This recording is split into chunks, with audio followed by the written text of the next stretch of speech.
നമസ്കാരം. ക്യൂ മലയാള UK ന്യൂസിലേക്ക് സ്വാഗതം. കേരളം പോളിംഗ് ബൂത്തിൽ പോളിംഗ് ശതമാനം ആദ്യ 5 മണിക്കൂറിൽ 41% കടന്നു. 16ാം നിയമസഭയിലേക്കുള്ള 140 MLA-മാരെ തിരഞ്ഞെടുക്കാൻ കേരളം ഇന്ന് പോളിംഗ് ബൂത്തിലേക്ക് 883 സ്ഥാനാർത്ഥികളാണ് മത്സര രംഗത്തുള്ളത്. 53,984 സർവീസ് വോട്ടർമാർ ഉൾപ്പെടെ 2,71,96,936 വോട്ടർമാരാണുള്ളത്. രാവിലെ 7 മുതൽ വൈകിട്ട് 6 വരെയാണ് വോട്ടെടുപ്പ്. 140 മണ്ഡലങ്ങളിലെ 30,495 പോളിംഗ് ബൂത്തുകളിലേക്കുള്ള പോളിംഗ് സാധനങ്ങളുടെ വിതരണം ബുധനാഴ്ച വൈകിട്ടോടെ പൂർത്തിയായിരുന്നു. ഇവയിൽ 24 എണ്ണം അനുബന്ധ ബൂത്തുകളാണ്. 2040 പ്രശ്നബാധിത ബൂത്തുകളാണുള്ളത്. 160 കമ്പനി കേന്ദ്രസേനയ്ക്കാണ് പ്രശ്നബാധിത ബൂത്തുകളുടെ സുരക്ഷാ ചുമതല. പോലീസും സ്പെഷ്യൽ പോലീസും ഉൾപ്പെടെ 76,000 പേരെയാണ് സുരക്ഷയ്ക്കായി നിയോഗിച്ചിട്ടുള്ളത്. 1.46 ലക്ഷം ഉദ്യോഗസ്ഥർക്കാണ് തെരഞ്ഞെടുപ്പ് ചുമതല. 43 കേന്ദ്രങ്ങളിലായാണ് പോളിംഗ് സാമഗ്രികളുടെ വിതരണം നടന്നത്.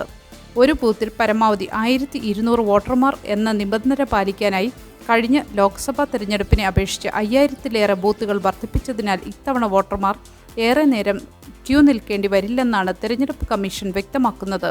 വോട്ടെടുപ്പ് തീരുന്ന ഏപ്രിൽ 9 വൈകിട്ട് 6 വരെ സംസ്ഥാനത്ത് മദ്യനിരോധനമാണ്. കേരളത്തിന്റെ അതിർത്തി ചെക്ക് പോസ്റ്റുകളിൽ ഇന്നലെ ഉൾപ്പെടെ കർശന പരിശോധനയാണ് നടന്നത്.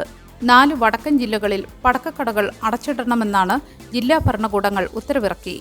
ഏപ്രിൽ 10 വരെ കടകൾ തുറക്കരുതെന്നാണ് നിർദ്ദേശം. കേരളത്തിനൊപ്പം ആസാമും പുതുച്ചേരിയും ഇന്ന് പോളിംഗ് ബൂത്തിലേക്ക് പോകുകയാണ്. അയർലൻഡിൽ ഇന്ധനവില വർധനവിനെതിരെ പ്രതിഷേധം. UK-യിൽ ആശങ്ക. അയർലൻഡിൽ ഇന്ധനവില വർധനവിനെതിരായ പ്രതിഷേധം ശക്തമാകുന്നു. അമേരിക്ക-ഇറാൻ യുദ്ധത്തിന്റെ പശ്ചാത്തലത്തിൽ ഇന്ധനവില കുതിച്ചുയർന്നതാണ് പ്രതിഷേധങ്ങൾക്ക് കാരണം.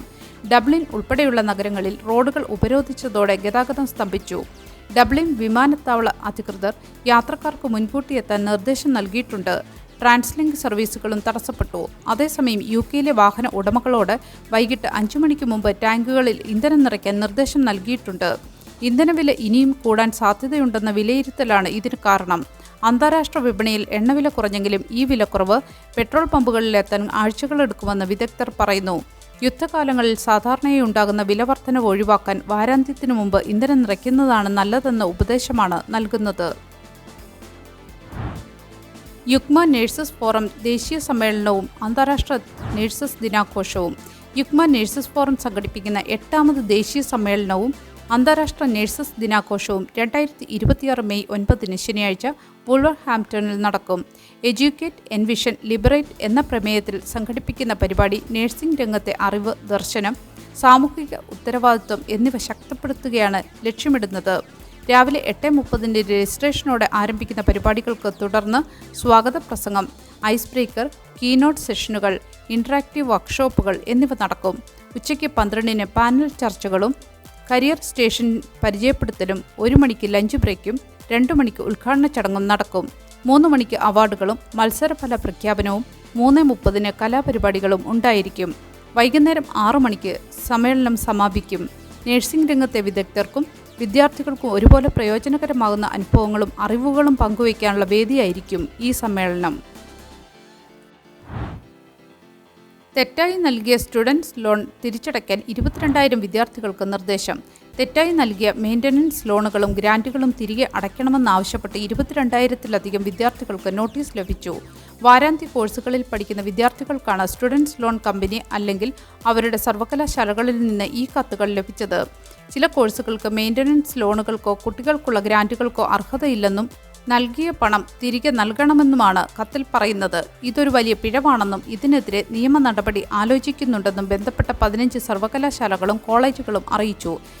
എന്നാൽ ഇത് സിസ്റ്റത്തിന്റെ ദുരുപയോഗം അല്ലെങ്കിൽ അശ്രദ്ധ കൊണ്ടാണെന്ന് ഡിപ്പാർട്ട്മെന്റ് ഫോർ എഡ്യൂക്കേഷൻ വ്യക്തമാക്കി. സ്റ്റുഡൻസ് ലോൺസ് കമ്പനി സാമ്പത്തിക ബുദ്ധിമുട്ടുകൾ നേരിടുന്നവർക്ക് സഹായം തേടാമെന്നും സർവകലാശാലകൾക്ക് പിന്തുണ നൽകാൻ കഴിയുമെന്നും അറിയിച്ചിട്ടുണ്ട്. പല വിദ്യാർത്ഥികളും വലിയ സാമ്പത്തിക പ്രതിസന്ധിയിലാണെന്നും ഈ വിഷയത്തിൽ ആശങ്ക പ്രകടിപ്പിക്കുന്നുണ്ട്. ചിലർക്ക് ട്യൂഷൻ ലോണുകൾക്ക് പുറമെ മെയിൻ്റനൻസ് ലോണുകളും കുട്ടികൾക്കുള്ള ഗ്രാൻറ്റുകളുമായി 14,000 പൗണ്ടിലധികം തിരികെ നൽകേണ്ട അവസ്ഥയാണുള്ളത്. ഹോർമോസ് കടലിടുക്ക് തുറക്കാനുള്ള ശ്രമങ്ങൾ തുടരുന്നു. അന്താരാഷ്ട്ര സമ്മർദ്ദം ശക്തി ശക്തം. ഇറാനും അമേരിക്കയും തമ്മിൽ നിലനിൽക്കുന്ന 2 ആഴ്ചത്തെ വെടിനിർത്തൽ കരാർ സുരക്ഷിതമാക്കാനും തന്ത്രപ്രധാനമായ ഹോർമോസ് കടലിടുക്ക് പൂർണ്ണമായി തുറക്കാനും ശക്തമായ നയതന്ത്ര ശ്രമങ്ങൾ നടക്കുന്നു. എന്നാൽ ഇറാനിയൻ നാവികസേനയുടെ ഭാഗത്തു നിന്നുള്ള മുന്നറിയിപ്പുകൾ ഈ വിഷയത്തിൽ ആശങ്ക വർദ്ധിപ്പിക്കുന്നു.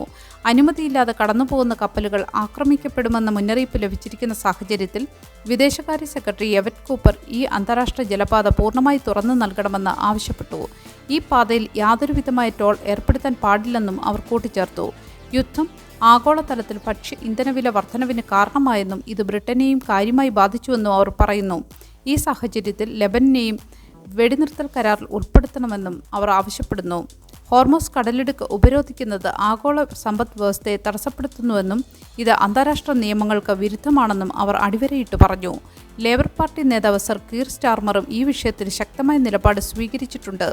സൗദി അറേബ്യ സന്ദർശിക്കുന്നതിനിടെ ഈ വ്യാപാരപാത തുറക്കുന്നത് യുകെയിലെ ഇന്ധനവില സുസ്ഥിരമാക്കാൻ സഹായിക്കുമെന്ന് അദ്ദേഹം പറഞ്ഞു. ഇറാൻ മുന്നറിയിപ്പ് നൽകിയിട്ടും ഹോർമോസ് കടലിടുക്ക് തുറന്നില്ലെങ്കിൽ മുഴുവൻ നാഗരികതയും നശിക്കുമെന്ന അമേരിക്കൻ പ്രസിഡന്റ് ട്രംപിന്റെ ഭീഷണിയും വലിയ ചർച്ചകൾക്ക് വഴിവെച്ചിട്ടുണ്ട്. വെടിനിർത്തലിൽ ആശ്വാസമുണ്ടെങ്കിലും ഇത് വളരെ പ്രാഥമിക ഘട്ടത്തിലാണെന്ന് അദ്ദേഹം സൂചിപ്പിച്ചു. ഇറാനിയൻ മാധ്യമങ്ങളുടെ റിപ്പോർട്ടുകൾ പ്രകാരം ഇസ്രായേൽ ലെബനനിൽ ശക്തമായ തിരിച്ചടി നടത്തിയെന്നും പാകിസ്ഥാന്റെയും ഇറാന്റെയും മധ്യസ്ഥതയിൽ ഒപ്പുവെച്ച കരാറിൽ ലെബനനും ഉൾപ്പെടുന്നുണ്ടെന്നും സൂചനയുണ്ട്. എന്നാൽ ഈ കരാറിൽ ലെബനൻ ഉൾപ്പെടുന്നില്ലെന്ന് ഇസ്രായേൽ വ്യക്തമാക്കിയിട്ടുണ്ട്. കടൽ വഴികൾ തുറക്കുന്നത് കരാറിന് നിർണായകമാണെന്ന് കപ്പൽ ബ്രോക്കർമാർ സ്ഥിരീകരിച്ചിട്ടുണ്ട്. ഇറാനിയൻ റവല്യൂഷണറി ഗാർഡ് കോർപ്സിന്റെ അനുമതിയില്ലാതെ കപ്പലുകൾ കടന്നുപോകാൻ കഴിയില്ലെന്ന് മുന്നറിയിപ്പുണ്ട്. ഈ വിഷയത്തിൽ അന്താരാഷ്ട്ര സമൂഹം കൂടുതൽ ശ്രദ്ധ ചെലുത്തേണ്ടതുണ്ട്. വൈകല്യമുള്ളവർക്ക് ജോലി നേടാൻ റൈറ്റ് ടു ട്രൈ പദ്ധതി പോരായ്മകളുണ്ടെന്ന് വിമർശനം. വൈകല്യമുള്ള ആളുകൾക്ക് ജോലി കണ്ടെത്താൻ പ്രോത്സാഹനമേകുന്ന പുതിയ പദ്ധതി റൈറ്റ് ടു ട്രൈ അവതരിപ്പിച്ച് ബ്രിട്ടീഷ് സർക്കാർ. നിലവിൽ ജോലി സംബന്ധമായ ഭയത്താൽ ആനുകൂല്യങ്ങൾ നഷ്ടപ്പെടുമോ എന്ന് ആശങ്കപ്പെടുന്നവർക്ക് ഈ പദ്ധതി ആശ്വാസമാകും. ഈ നിയമം പാർലമെന്റിൽ അവതരിപ്പിച്ചു.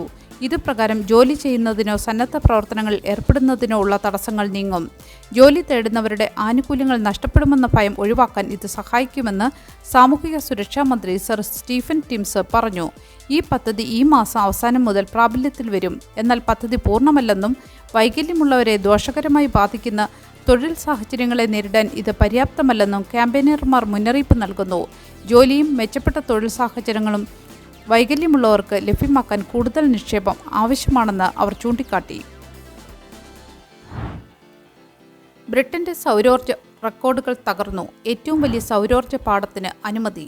അതിശയകരമായ കാലാവസ്ഥയെ തുടർന്ന് ബ്രിട്ടന്റെ ഊർജ്ജ ഉൽപ്പാദനത്തിൽ റെക്കോർഡുകൾ സൃഷ്ടിക്കപ്പെട്ടു. തിങ്കളാഴ്ച 14.1 ജിഗാവാട്ട് വൈദ്യുതി ഉൽപ്പാദിപ്പിച്ച് ചരിത്രം കുറിച്ചതിന് പിന്നാലെ ചൊവ്വാഴ്ച ഇത് 14.4 ജിഗാവാട്ടായി ഉയർത്തി. ഇതോടൊപ്പം യുകെയിലെ ഏറ്റവും വലിയ സൗരോർജ്ജ പാടം ലിങ്കൺഷെയറിൽ സ്ഥാപിക്കാൻ സർക്കാർ അനുമതി നൽകി. ഈ പുതിയ സൗരോർജ്ജ പാടം പ്രതിവർഷം 1,80,000 ഭവനങ്ങൾക്ക് ആവശ്യമായ വൈദ്യുതി നൽകും. ഇത് കുറഞ്ഞ ചിലവിൽ ഊർജ്ജം ലഭ്യമാക്കാനും ഊർജ്ജം സ്വയം പര്യാപ്തത വർദ്ധിപ്പിക്കാനും ലക്ഷ്യമിടുന്നു. ഇത് സർക്കാരിൻ്റെ പുനരുപയോഗ ഊർജ്ജ നയങ്ങൾക്ക് ഊർജ്ജം പകരുന്നതാണ്. കഴിഞ്ഞ മാസം കാറ്റാടി യന്ത്രങ്ങൾ ഉപയോഗിച്ചും റെക്കോർഡ് അളവിൽ വൈദ്യുതി ഉൽപ്പാദിപ്പിച്ചിരുന്നു. 2030 കാർബൺ രഹിത ഊർജ്ജ സംവിധാനം ലക്ഷ്യമിടുന്ന ബ്രിട്ടന് ഇത് വലിയ മുന്നേറ്റമാണ്. വെയിൽസിലെ നഴ്സിംഗ് ഗ്രാജുവേറ്റുകൾക്ക് തൊഴിൽ പ്രതിസന്ധി. വെയിൽസിൽ നഴ്സിംഗ് ബിരുദം നേടിയ നിരവധി വിദ്യാർത്ഥികൾക്ക് ജോലി ലഭിക്കാത്ത അവസ്ഥയെക്കുറിച്ച് royal college of nursing Wales ആശങ്ക പ്രകടിപ്പിച്ചു. NHSൽ പുതിയ നിയമനങ്ങൾ ആരംഭിക്കുമ്പോൾ നഴ്സിംഗ് ബിരുദധാരികളിൽ പകുതി പേർക്കും ജോലി കണ്ടെത്താൻ കഴിഞ്ഞേക്കില്ലെന്ന് RCN മുന്നറിയിപ്പ് നൽകുന്നു. പുതിയതായി യോഗ്യത നേടിയ നഴ്സുമാർക്ക് ആവശ്യത്തിന് ബാൻഡ് 5 തസ്തികകൾ ലഭ്യമല്ലെന്ന് സ്ഥിരീകരിച്ചിട്ടുണ്ട്. വെയിൽസ് ആംബുലൻസ് സർവീസും പുതിയ പാരാമെഡിക് ബിരുദധാരികളെ ഈ വർഷം നിയമിക്കാൻ കഴിയില്ലെന്ന് അറിയിച്ചിട്ടുണ്ട്. ഇത് വലിയ തോതിലുള്ള തൊഴിൽ പദ്ധതിയുടെ പരാജയമാണെന്ന് RCN കുറ്റപ്പെടുത്തി. സർക്കാർ അടിയന്തരമായി ഇത് പരിഹരിക്കണമെന്നും നഴ്സിംഗ് വിദ്യാർത്ഥികൾക്ക് ജോലി ലഭിക്കാത്ത പക്ഷം പഠന ഫീസുമായി ബന്ധപ്പെട്ട ബാധ്യതകളിൽ നിന്ന് ഒഴിവാക്കുമെന്നും RCN ഉറപ്പു നൽകിയിട്ടുണ്ട്. നല്ലൊരു ദിവസം ആശംസിച്ചുകൊണ്ട് ഈ വാർത്താ ബുള്ളറ്റിൻ ഇവിടെ പൂർണ്ണമാകുന്നു. എല്ലാ ദിവസവും Q മലയാളം UK ന്യൂസിൽ നിന്നുള്ള വാർത്താ അപ്ഡേറ്റുകൾക്കായി കാത്തിരിക്കുക. നോട്ടിഫിക്കേഷനുകൾ ലഭിക്കുന്നതിന് ബെല്ലൈക്കൺ എനേബിൾ ചെയ്യണമെന്നും ഫേസ്ബുക്ക്, ഇൻസ്റ്റാഗ്രാം, യൂട്യൂബ് എന്നിവയിലൂടെ Q Malayalam UK news follow ചെയ്യണമെന്നും അഭ്യർത്ഥിക്കുന്നു.